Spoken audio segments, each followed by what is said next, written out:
Hi, this is Christine, Venus Astrology, here with your daily astrology delivery. Okay, so today we have, let's just reset. Hang on. Okay, so today we have the moon here in Aquarius at 24 degrees. So that moon for the last 2 days has been passing through Aquarius after that full moon we had in Capricorn that was sort of conjunct Pluto. There was 6 degrees in it, which is quite a fair orb, but it was a powerful degree that Pluto was, the moon was making its opposition to the sun, creating that full moon. Oops, where's it not drawing? There we go. When that moon was over here. And it was the 22 degrees, 21, nearly 22 degrees area where Pluto and Saturn met in 2020 when everything started to go down in the world. And Pluto's all about taking us down into the underworld. So, to transform. Okay, so let me see. So moon in Aquarius, and it's conjunct with Saturn. So that's going to make us feel a bit more burdensome, more serious, like we've got a lot of responsibility and a lot of things to get done, and we can feel that emotional heaviness on us, like we've got a lot of responsibilities. But it can be, Aquarius is always about the bigger picture. It's for the people, for the higher purpose, in a sense of humanitarian things, or things that are about doing things for the collective, raising frequencies, stuff like that.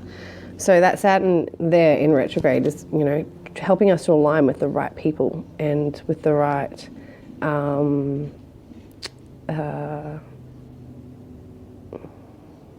with that Saturn, being in the right environment with the right people and emotionally in the right place, so that we can, and with the right people to sit, aligning with the right people that are part of the future. So it's like things might feel really restrictive, or feel like we have to have a lot of boundaries or say no and stuff like that to certain people or things, but it's for the bigger picture, which is what I'm trying to say.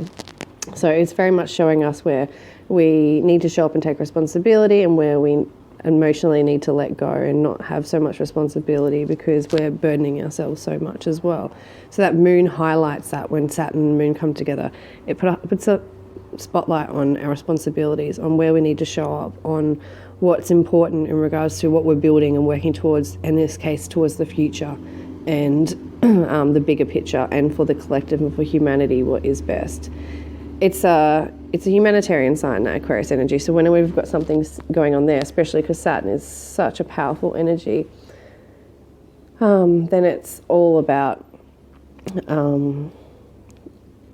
the collective and and doing things that are going to raise frequency and move us to a higher, better, bigger purpose, to evolve us at the end of the day. So Saturn's transit through that sign is super important because it's helping to evolve the collective and do it in like an integrous way, in a structured way, in a way that is that we can actually show up for and have time for, and not be burdened by things, and be able to have really good healthy boundaries and stuff like that. So those sorts of things can come up with that energy as well. That energy is making a semi-sextile, I guess, with Neptune, which can just make it a bit more easy for us to, incorporate our dreams and our creativity and stuff like that into our future plans.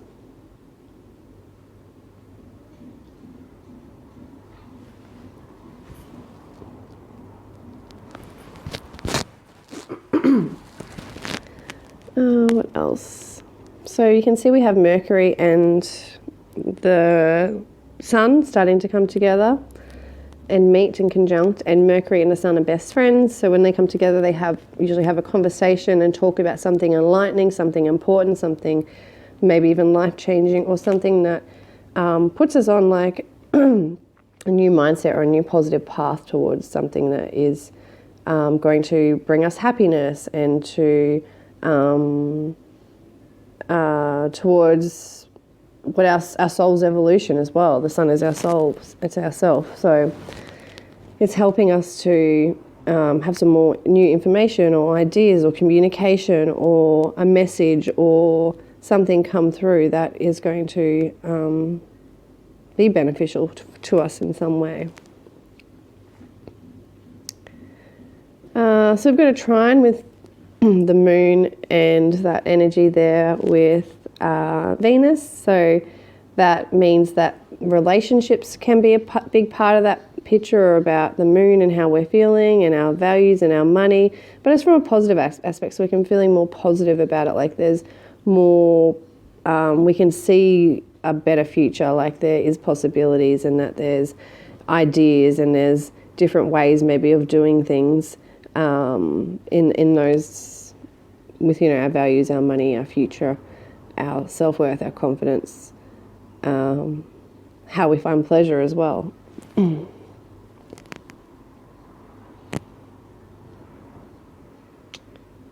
We've still got these two coming together as well, getting closer.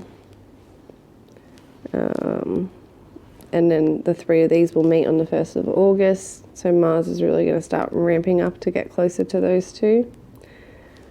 And Mercury is at like full speed, moving so fast. Like it's only in Cancer for like 3 weeks.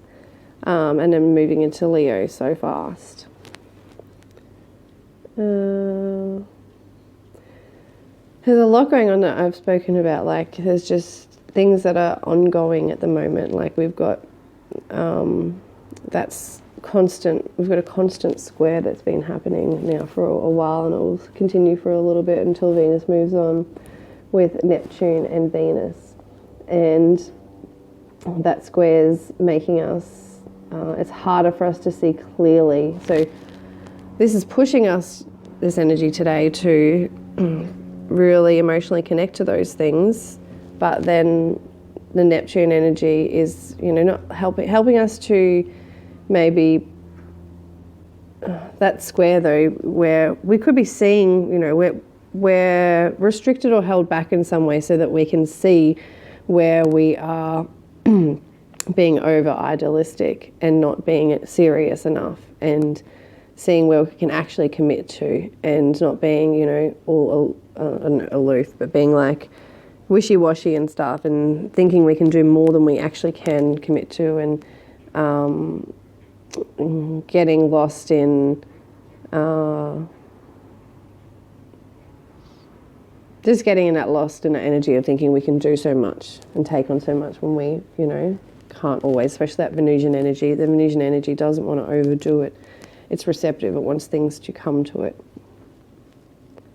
And that Pisces Neptune energy is where we can just be over idealistic and over dreamy and just want to escape reality and escape things. So, you know, where we're not seeing clearly about our money, or where we need to have more, you know, because Neptune dissolves boundaries too. So there could be like where we're having too many boundaries with relationships and love and money, or where we're not having strong enough boundaries today can come up. So either one can, with those two at play as well.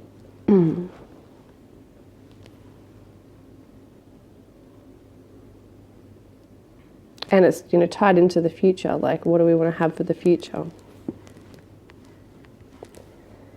It's an intellectual energy too, that Aquarius. So that moon there is going to be very much about processing our emotions on an intellectual basis and seeing them from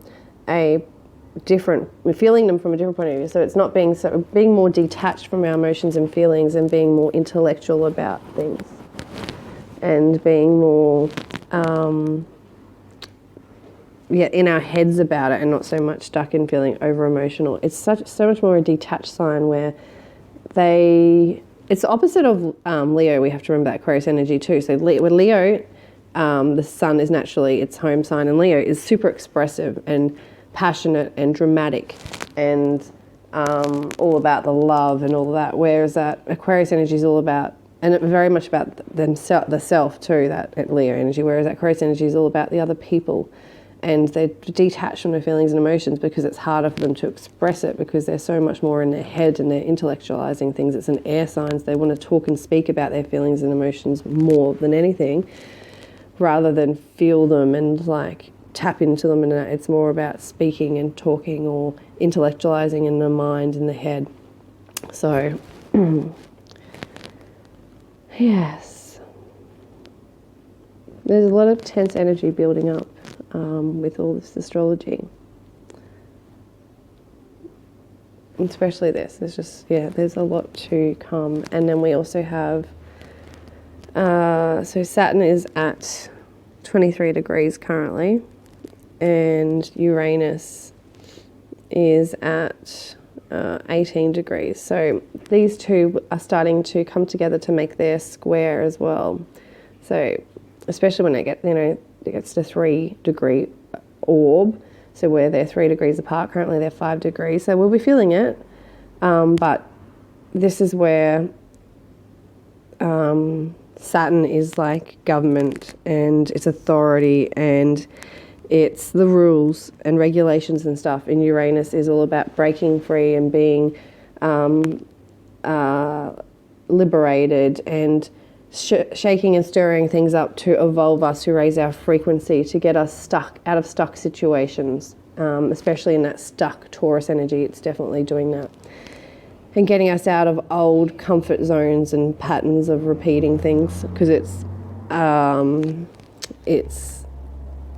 a wild card energy, so it's not going to do the same things over and over.